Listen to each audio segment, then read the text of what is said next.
朋友们，本期视频我们接着评测3款不上不下的游戏，就是那种有点新意，但是又没达到能闭眼推进的水平。一款肉鸽生存类游戏，就是它是今天3款里面画质最好的一个。冰天雪地里的场景配合青蛙主角，在夏天玩起来真有股清凉感。核心玩法其实就2套系统，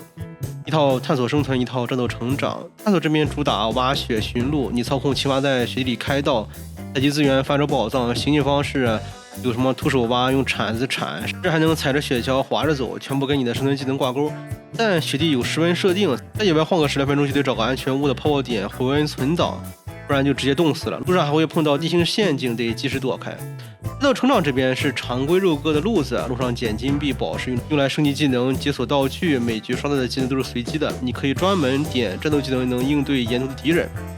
不管有2条路可选，要么硬刚扛住10波敌人再打赢最终 BOSS 就能通关，要么探索找到传送门再凑齐钥匙直接撤离。不管选择哪条路都能解锁任务线，收集战斗的进度都会被算计任务里面，任务完成度高了之后解锁新的青蛙角色。游戏里有10几个格局能力的青蛙，甚至你不想打击的话还能开安全模式关掉所有敌人，专玩挖掘探索。听起来游戏要素挺齐全，但玩起来问题很明显。第一点就是肉鸽的惊险感太弱了，翻来覆去的挖雪回安全屋打怪那一套单局流程因为反复要折返安全屋变得特别冗长，节奏拖沓的很。别的肉鸽游戏哪怕战斗很久，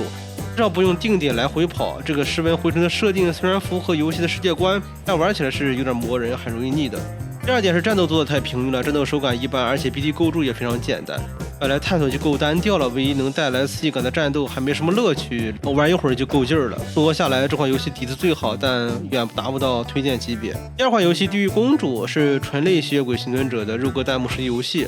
这款属于典型的经费全点在动画上面，战斗画面凑的不行，但剧情动画和人设是不错的。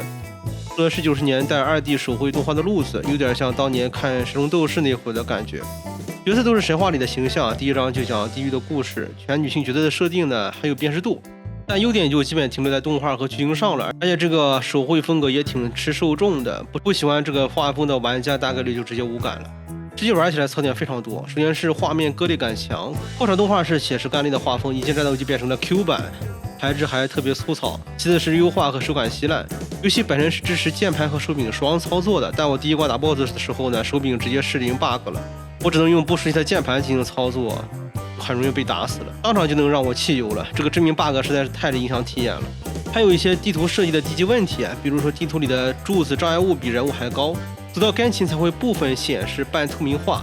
加上有些障碍物不能破坏，还会卡走位，经常在视觉上看着能过去，但实际人物被卡得动不了。而且半透明化的障碍物一瞬间会让玩家琢磨不透到底往哪个方向才能逃脱。那么玩过这类快节奏这个游戏的玩家都知道，正常世界要么障碍物做矮，要么做3面的立体展示，保证玩家跑位的时候一眼能看清地形。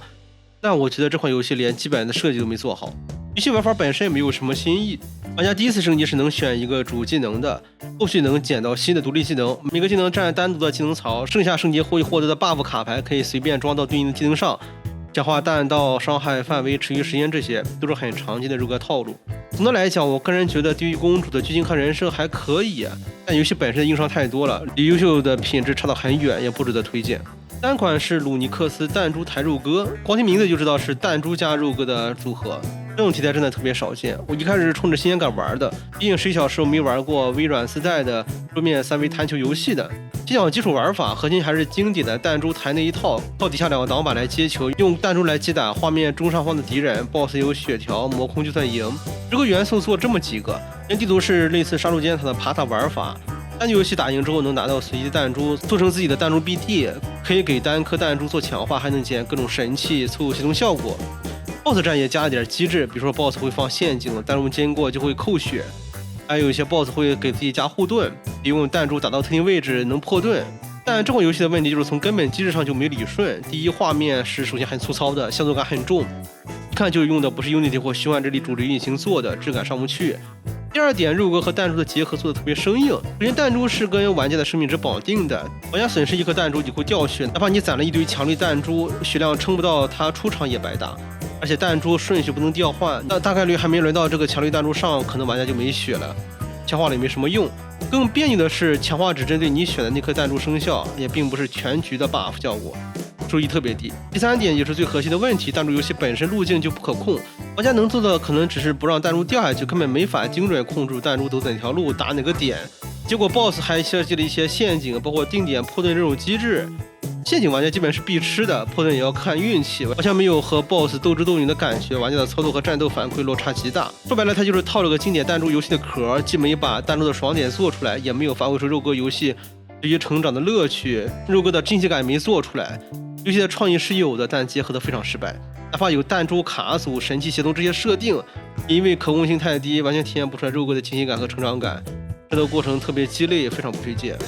最后总结一下今年3款游戏，挖川雪境画质底子最好，生存探索的设定机制刚开始很新鲜，但架不住流程拖沓、重复度高，战斗没有亮点，还容易玩腻。地狱公主靠剧情和动画人设拉了一点好感，但受众窄，优化和手感硬伤太多，玩法没有突破。鲁尼克斯弹珠台肉鸽想法最新颖，可惜核心机制根本没打磨好，弹珠玩法和肉鸽两头都没有做好。这3款游戏都是有点意思但不值得推荐入门的水平。以上就是本期的3款游戏机制，觉得内容还行的话，欢迎点赞关注。下期继续给大家扒各种冷门小众游戏，咱们下期再见。